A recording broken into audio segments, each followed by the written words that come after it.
Hi everyone, Crystal Kargas here for Eating Disorder Hope, and today I'm going to be continuing our special vlog series on the top spiritual lessons learned in eating disorder recovery. The lesson I'm going to be covering today is on forgiveness, and I think this is a big topic for all of us who are in recovery, and even for those of us who are not in recovery.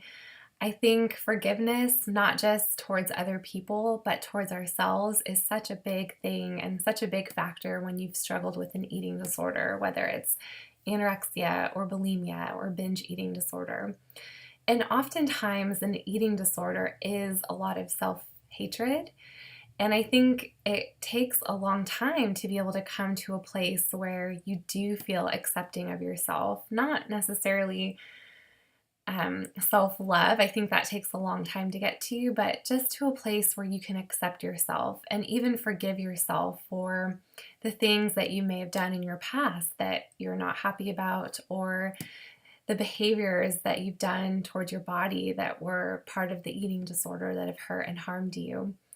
I think when you get farther along in recovery, you begin to understand the complexity of the eating disorder and realize that things that have happened in your past were not your fault, and you don't need to punish yourself through various behaviors that are connected with your eating disorder. And a lot of people who are in recovery have unfortunately suffered some form of trauma or have been hurt from friends, family, outside people. And I think part of the healing process is being able to forgive.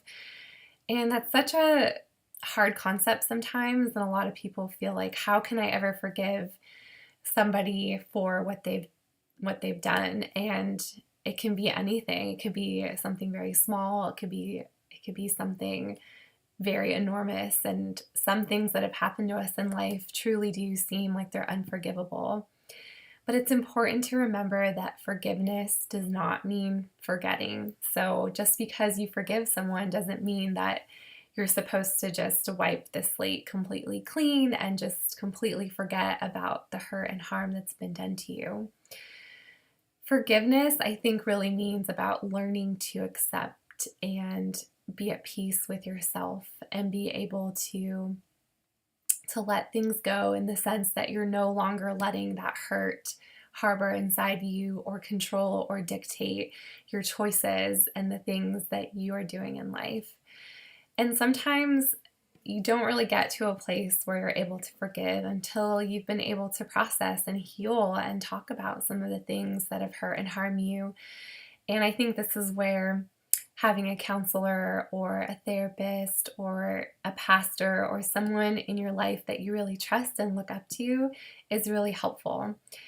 So if you're in this phase of recovery where you might just really be struggling or harboring a lot of harmful things that have been done to you in your past, I would really encourage you to reach out to someone that you trust and to be able to begin your healing journey by processing some of those things. And just remember that forgiving doesn't mean that, things are just completely fine now and that whatever has happened to you in your past is just wiped, gone. Um, a lot of our past makes us who we are today, and forgiveness is about getting to a place where you can let go of some of that anger and frustration and so that you can move on in your life. And I think people in recovery find that forgiveness is really freeing, that when you're able to forgive someone, you can really move on in life. And so that is definitely a big spiritual lesson learned in eating disorder recovery. And remember too, it's not just towards other people, but towards yourself as well. So ask yourself, what are you holding on to that you might have not forgiven yourself for? And how can you begin to get to a place in your life where you can truly let go of that and find forgiveness and find the healing that comes with it? So we have a lot of great resources on our website for those of you who are in recovery and looking for some support and encouragement. I'll make sure to link below. And if you are enjoying our vlogs, I would encourage you to also subscribe to our YouTube channel to stay connected with all of our updates. So thank you so much for watching, and we appreciate you being part of our community.